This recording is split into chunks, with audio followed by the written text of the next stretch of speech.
Primeiro relato. Quando a maçaneta do quarto começou a girar pela terceira vez naquela noite, eu já sabia que tinha alguém do lado de fora.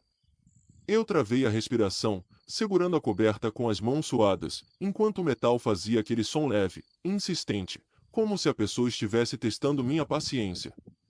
Eu sei que você está aí, sussurrou uma voz baixa, colada na porta.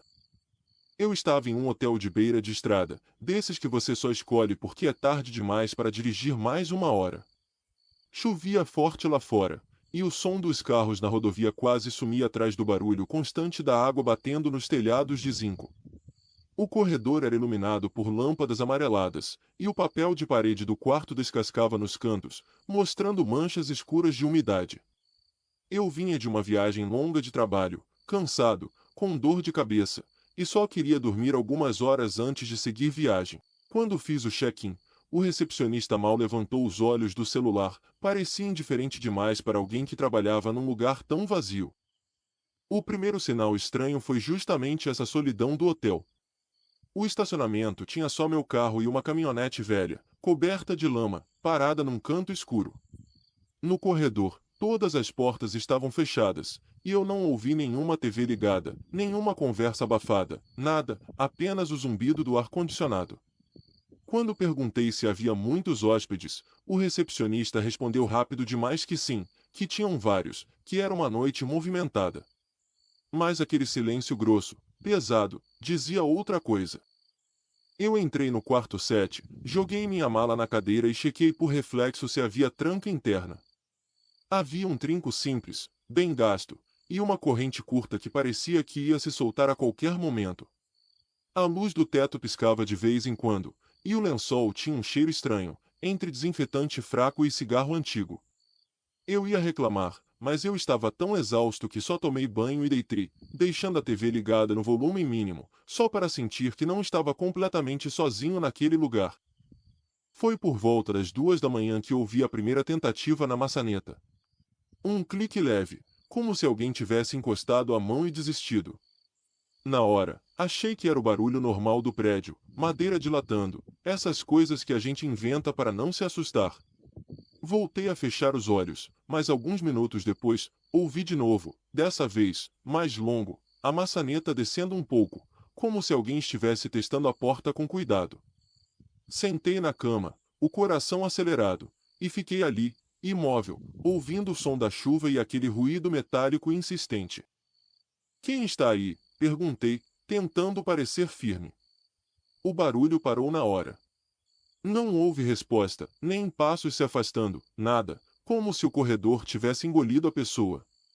Fiquei alguns segundos encarando a fresta de luz embaixo da porta, tentando ver sombra, movimento, qualquer coisa, e não vi. Peguei o telefone do quarto e disquei para a recepção. O mesmo cara atendeu, a voz mole, meio incomodada. Eu expliquei o que tinha acontecido, mas ele garantiu que não havia ninguém no corredor, que talvez eu tivesse escutado o vento. O vento, em um corredor fechado. Voltei para a cama, mas dessa vez deixei a luz acesa. Eu não conseguia mais relaxar. A cortina mal fechava direito, e a claridade do letreiro do hotel entrava em faixas vermelhas e azuis no quarto, dando a sensação de que tinha alguma coisa se mexendo nos cantos da visão. De repente, ouvi passos, lentos, arrastados, passando pelo corredor, indo de uma porta a outra. Um roçar suave, como de sola de borracha no piso encerado. Os passos pararam exatamente diante do meu quarto. A maçaneta desceu de novo, mais forte, batendo contra a tranca. Foi quando ouvi a frase: "Eu sei que você está aí." Meu corpo inteiro ficou gelado. Dessa vez, não perguntei quem era. Simplesmente peguei minha mala, devagar, e arrastei até encostar atrás da porta, reforçando a tranca frágil com o peso que eu tinha. Eu pensava se deveria ligar para a polícia, mas parte de mim ainda tentava acreditar que era algum hóspede bêbado, alguém que se confundiu de quarto. Só que quem sussurra "eu sei que você está aí" não está enganado. Fiquei em pé atrás da porta, ouvindo minha própria respiração e o som suave de alguém, cheirando a fresta da porta, como se tentasse sentir se havia alguém ali. Os minutos se arrastaram. A maçaneta parou de mexer, mas eu senti a presença. Uma pressão estranha do outro lado, como se a pessoa estivesse com a testa encostada na madeira. Em um impulso, eu gritei que ia chamar a polícia. Foi instantâneo. Ouvi passos rápidos se afastando pelo corredor, primeiro calmos, depois quase uma corrida, até tudo voltar àquele silêncio espesso. Eu abri um pouco a cortina, tentando ver se alguém saía pela entrada do hotel, mas não consegui ver nada além da chuva e do reflexo trêmulo das luzes no asfalto. Não voltei a deitar. Esperei amanhecer sentado na cadeira, encarando a porta, com o celular na mão. Assim que o céu começou a clarear, desci à recepção, ainda com o coração disparado. O recepcionista da noite não estava mais lá. No lugar dele, uma senhora mais velha, de uniforme azul, me recebeu com um sorriso desconfortável. Contei tudo o que tinha acontecido, esperando que alguém confirmasse, que dissesse sim, teve alguém rondando os quartos. Em vez disso, ela suspirou fundo e disse que eu não era o primeiro a reclamar disso, que, de vez em quando, alguns hóspedes antigos apareciam pedindo chave extra para o quarto 7. Só que, segundo ela, naquele hotel ninguém mais pode se hospedar no 7 sem deixar a documentação na recepção, desde um incidente que eles não gostam de comentar. Eu tentei perguntar do que se tratava, mas ela desviou o olhar e mudou de assunto.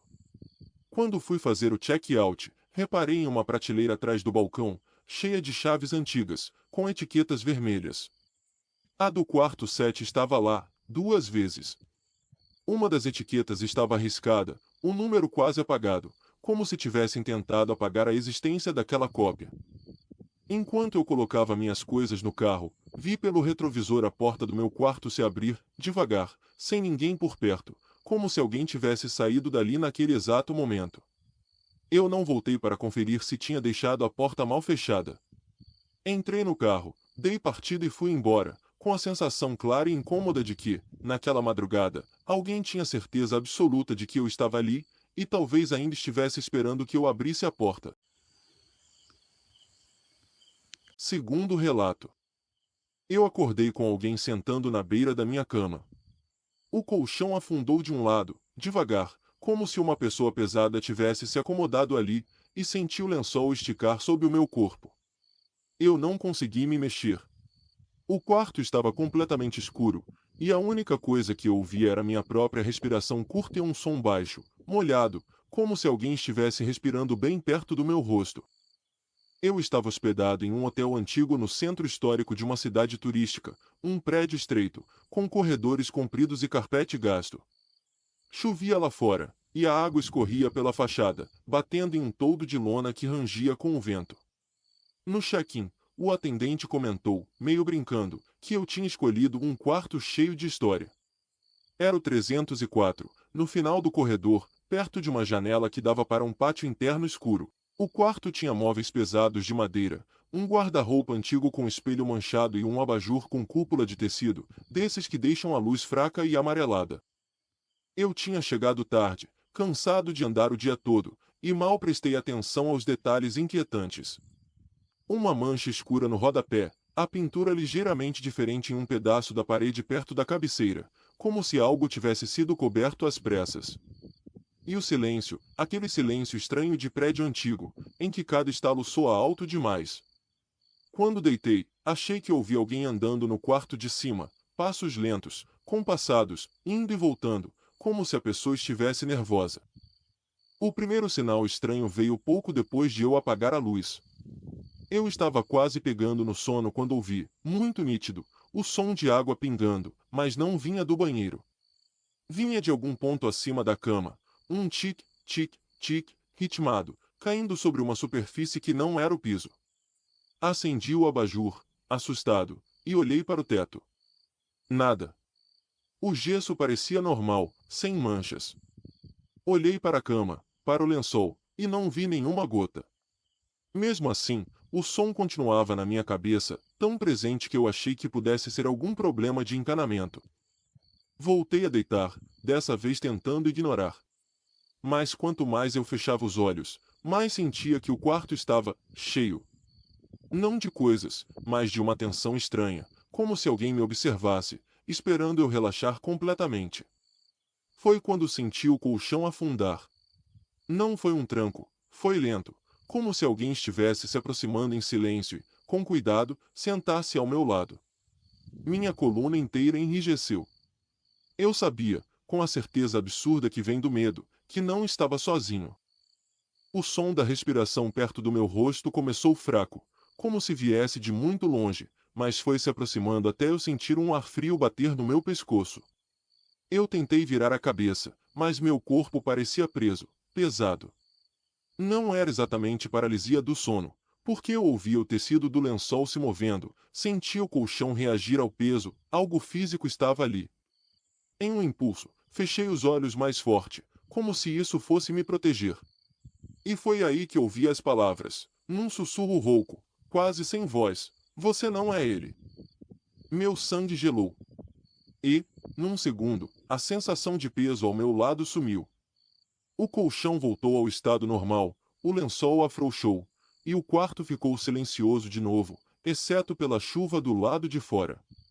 Eu pulei da cama, tropeçando, e acendi a luz. Não havia ninguém ali. Mas o travesseiro ao meu lado tinha uma marca funda, como se alguém tivesse descansado a cabeça ali durante um bom tempo. Minha primeira reação foi verificar se a porta estava trancada. Estava, com a chave girada e a corrente colocada. O banheiro estava vazio, o armário também. Mesmo assim, eu não conseguia afastar a sensação de que algo ainda estava naquele quarto, num canto que eu não conseguia alcançar com a visão.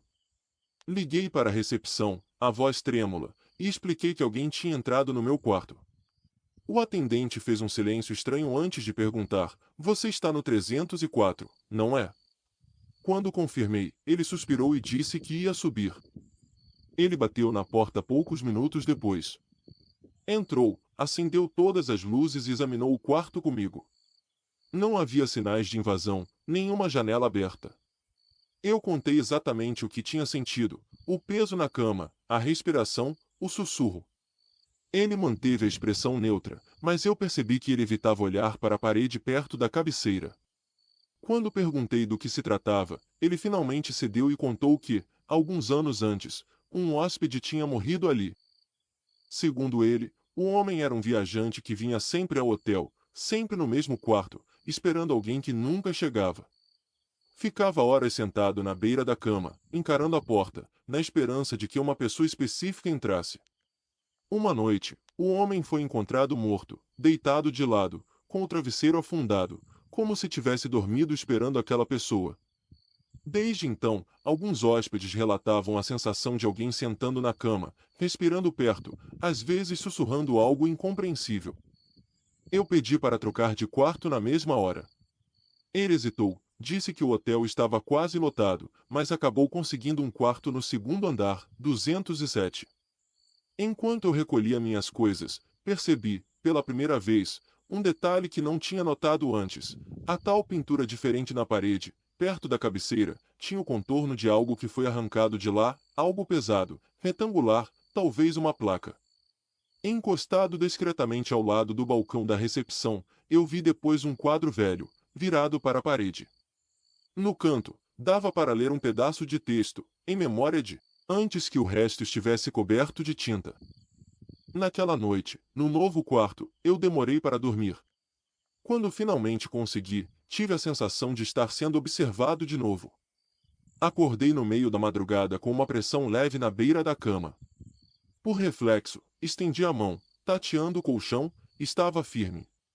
Mas, ao lado do meu travesseiro, havia uma marca pequena, fresca, como se alguém tivesse acabado de se levantar dali.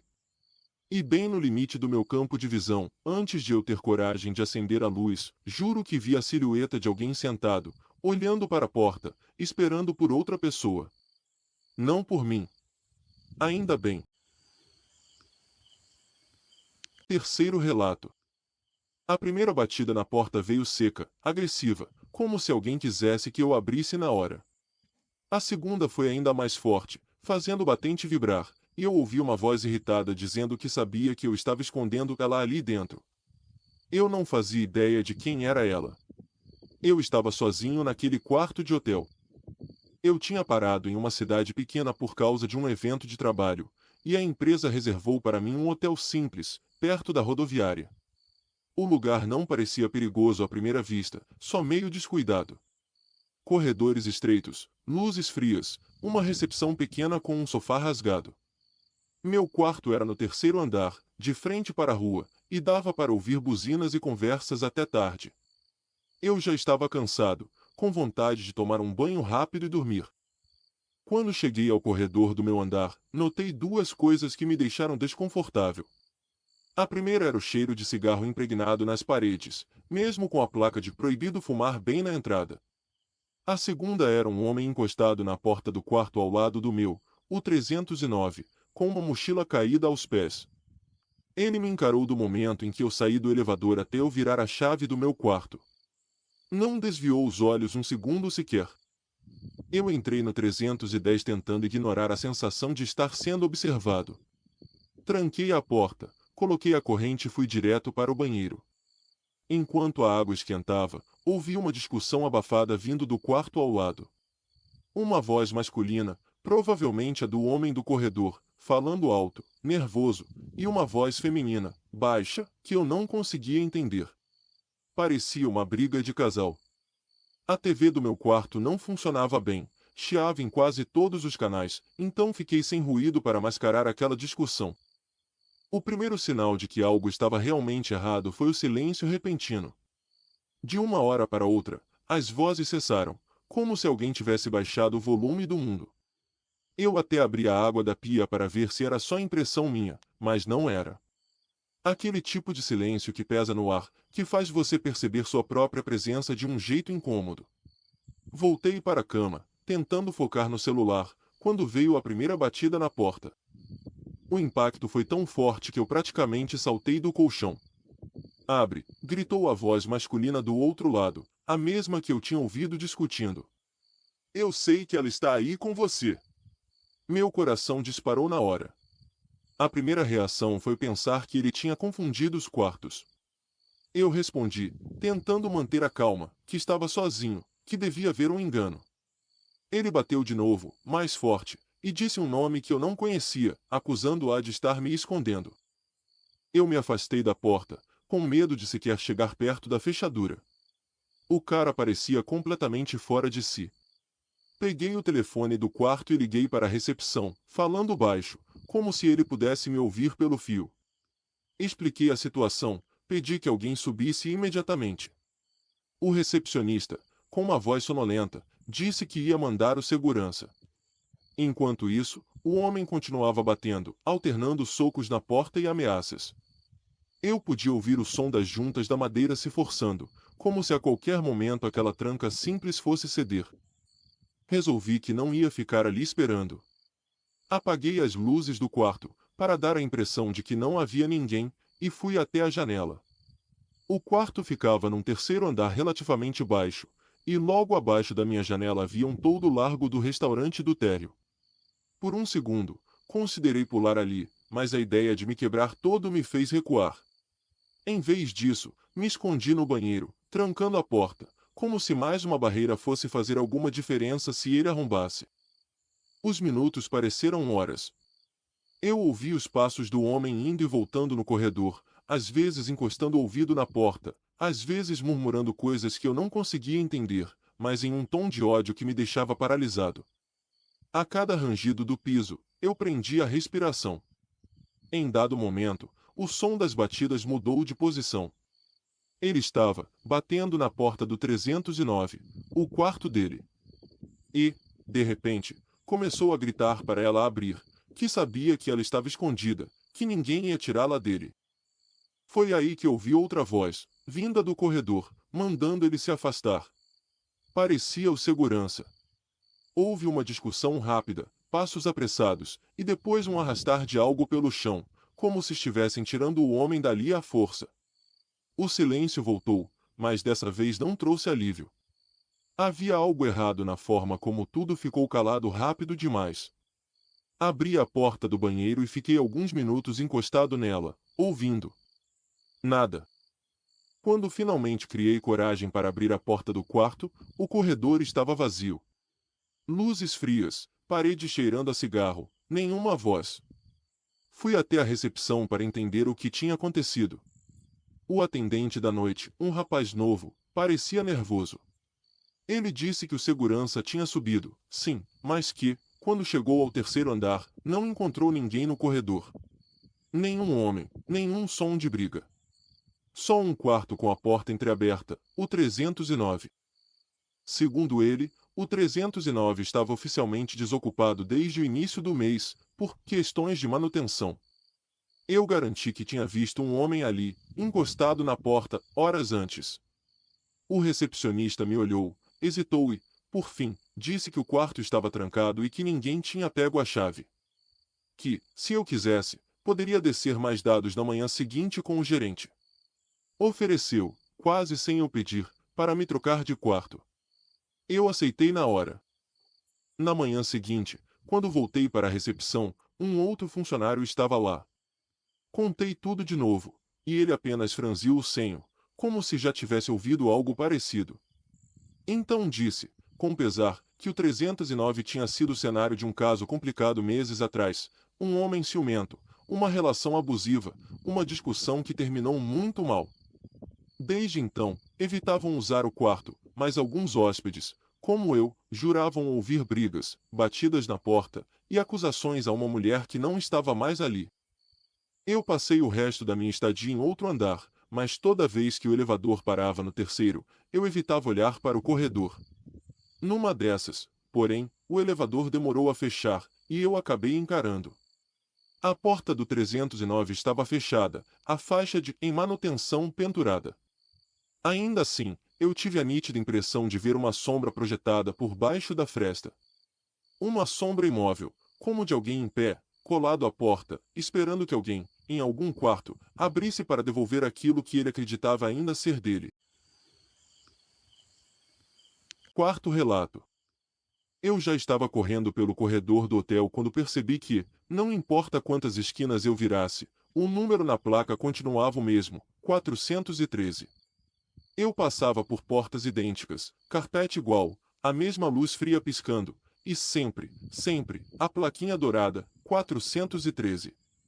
Atrás de mim, eu ouvia passos calmos, firmes, aproximando-se sem pressa.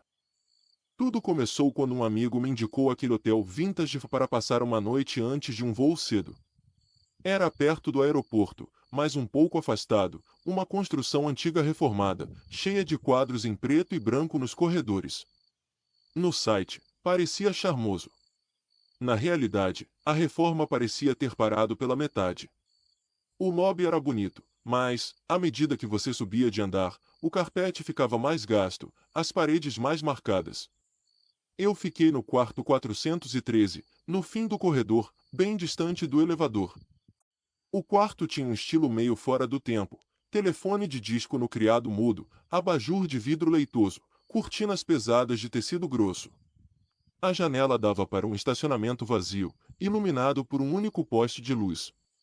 Ainda era fim de tarde quando cheguei, e tudo parecia normal, só um pouco melancólico. Um detalhe, porém, me incomodou desde o começo: o espelho longo na parede oposta à cama. Ele estava levemente torto, apontando para baixo, como se alguém mais alto tivesse batido nele. A moldura tinha arranhões fundos, como se unhas ou algum objeto pontudo tivessem raspado com força.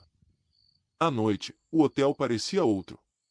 O barulho distante dos aviões era substituído por um silêncio tão amplo que dava para ouvir o estalar da madeira sob o carpete. Eu já estava deitado, luz apagada, quando senti a primeira coisa estranha, a sensação de estar sendo observado do espelho. Eu sei que parece clichê, mas não era só impressão. Mesmo de olhos fechados, eu via o espelho ali, como se a superfície estivesse levemente mais fria que o resto do quarto. Abri os olhos, na penumbra, tive a clara impressão de ver algo escuro no reflexo, bem no canto da cama. Quando olhei diretamente para lá, não tinha nada. O primeiro sinal concreto veio alguns minutos depois. Eu ouvi o som de teclas, do telefone antigo ao lado da cama. Aquela rodinha giratória se movendo sozinha, devagar, produzindo ruído mecânico de números discados. O telefone, porém, não estava se mexendo. Eu vi o aparelho parado, mas o som vinha dali. O medo subiu como um arrepio inteiro pela coluna. Peguei o fone com cuidado, e havia uma respiração do outro lado da linha. Longa, profunda, com intervalos irregulares, como se a pessoa tivesse acabado de correr. Alô, eu disse, a voz falhando. Do outro lado, silêncio. Depois, um sussurro tão baixo que parecia dentro da minha própria cabeça, saia do 413. A ligação caiu.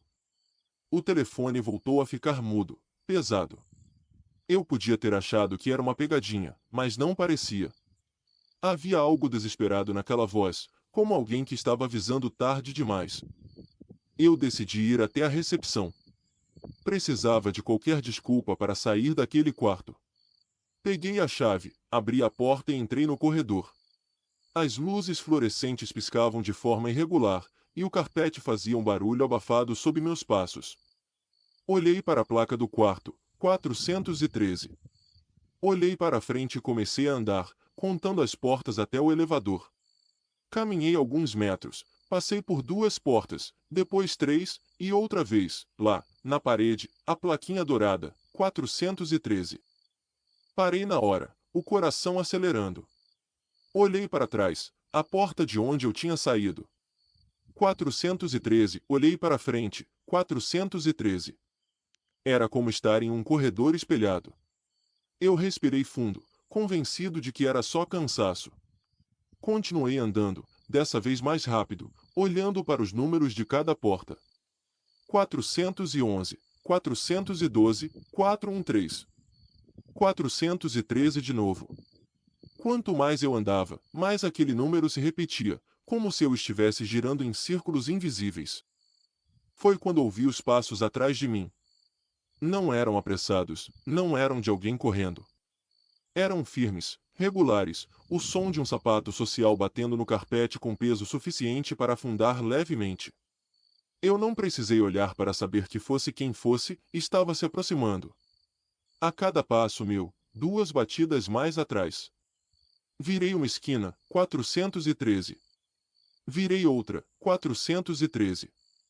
O corredor parecia se estender para sempre, preso naquele mesmo trecho de hotel. Eu comecei a chamar por ajuda, a gritar por qualquer funcionário, qualquer hóspede. Minha voz, porém, parecia morrer ali mesmo, no ar. Não ecoava, não viajava. Era como gritar dentro de um armário fechado. Os passos se aproximaram ainda mais. Senti um sopro frio na nuca, uma respiração lenta, pesada, bem atrás de mim. Eu me virei num impulso, mas o corredor estava vazio. Nenhuma figura, nenhuma sombra. Só as portas, todas com o mesmo número. Desesperado, escolhi uma aleatória e enfiei a chave. Ela girou com facilidade. Entrei e bati a porta, encostando as costas nela, tentando recuperar o fôlego.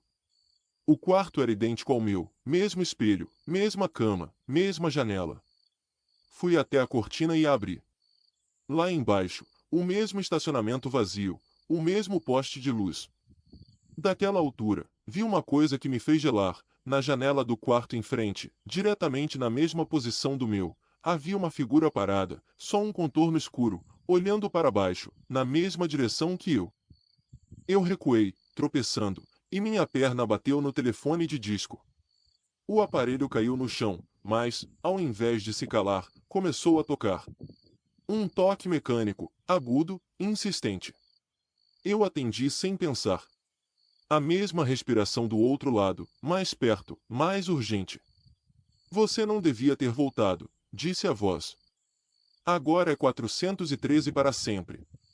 O telefone ficou mudo, e, naquele exato instante, ouvi alguém girar lentamente a maçaneta da porta atrás de mim. Não tive coragem de olhar. Fiquei paralisado, com o fone ainda na mão, enquanto o metal rangia devagar, milímetro por milímetro. A porta se abriu só o suficiente para eu ver, pelo reflexo do espelho, uma sombra alta entrando no quarto, sem forma definida, como um borrão mais escuro que o próprio escuro. Ela parou atrás de mim. Senti um peso na mão em que eu segurava a chave, a plaquinha metálica, fria, com um número gravado em baixo-relevo. 413. Quando acordei, estava deitado na cama, luz do teto acesa. Olhei o relógio, faltava pouco para o horário de sair para o aeroporto. Por um momento, pensei que tivesse sido um pesadelo. Até olhar para o criado mudo e ver duas chaves, a minha e outra, idêntica, com o mesmo número 413, mas um detalhe a mais gravado à mão, com algo como um prego, a palavra sempre. Eu fiz check-out sem discutir, sem mencionar nada. No táxi, olhando pelo vidro, vi as janelas do hotel se afastando. Em uma delas, no quarto andar, uma figura escura parecia estar bem colada no vidro, imóvel. Eu sei que deixei aquele quarto, que entrei em um carro, que fui embora.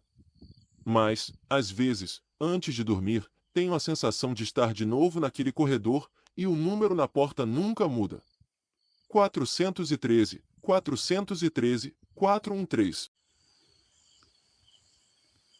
Quinto relato. Acordei com o som da câmera do meu celular disparando fotos em sequência. O quarto estava quase completamente escuro, só com a luz fraca do corredor passando por baixo da porta, e o clarão da tela iluminava o teto em flashes rápidos. A pior parte? O celular não estava na minha mão. Estava em algum lugar aos pés da cama. Era um hotel de rede, desses padronizados, perto de um centro de convenções. Eu tinha ido para um congresso de 3 dias e resolvi ficar por lá porque era mais prático.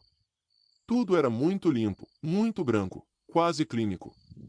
O corredor cheirava a produto de limpeza, e a iluminação era fria demais, quase de hospital. Meu quarto era no 9º andar, 917.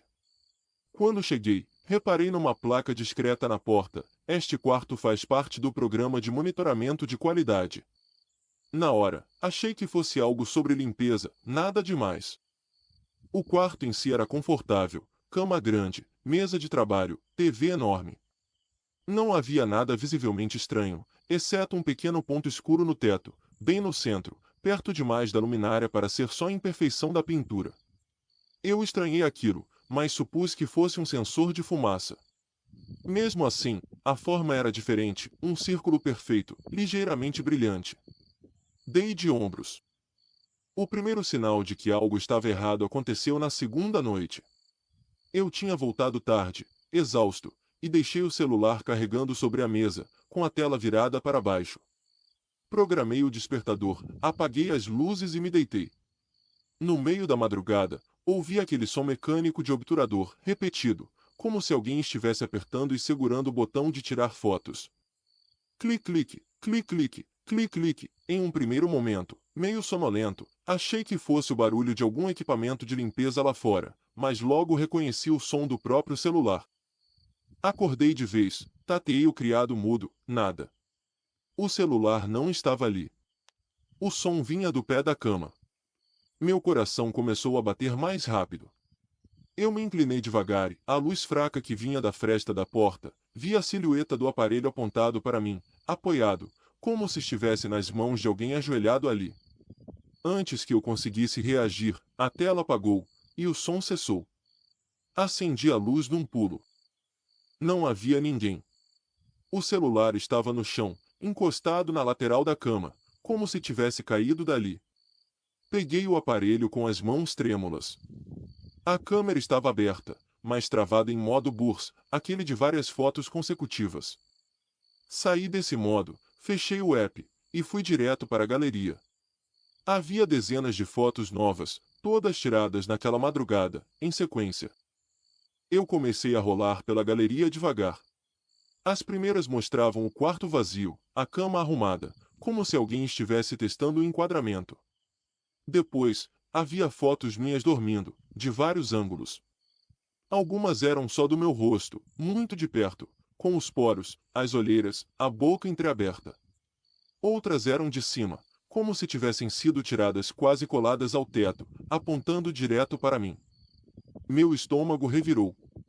Eu não tinha como tirar aquelas fotos sozinho, muito menos de tão alto.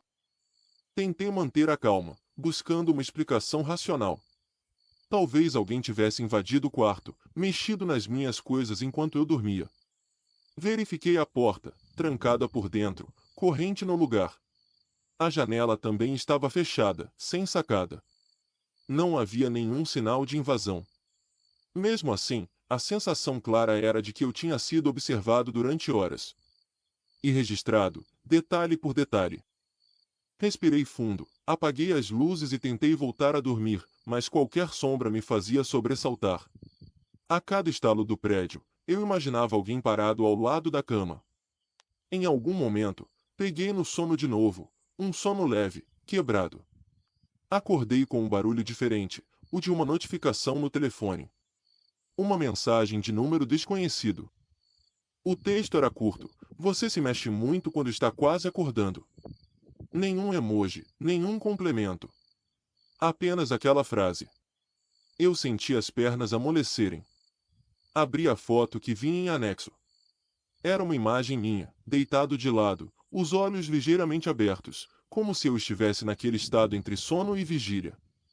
A foto era granulada, e o ângulo sugeria que tinha sido tirada de muito perto, quase colada ao meu rosto. Foi ali que perdi qualquer resquício de sensação de segurança.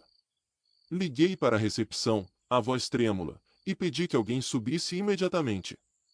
O atendente me tranquilizou, disse que iam mandar o responsável pela segurança. Alguns minutos depois, um homem de terno bateu na porta. Entrei em detalhes, mostrei as fotos, a mensagem. Ele ouviu tudo com uma calma que me incomodou. Pegou o telefone, olhou, e disse que provavelmente era algum tipo de vírus, de invasão digital, que às vezes acontecia. Prometeu que a TI do hotel ia verificar.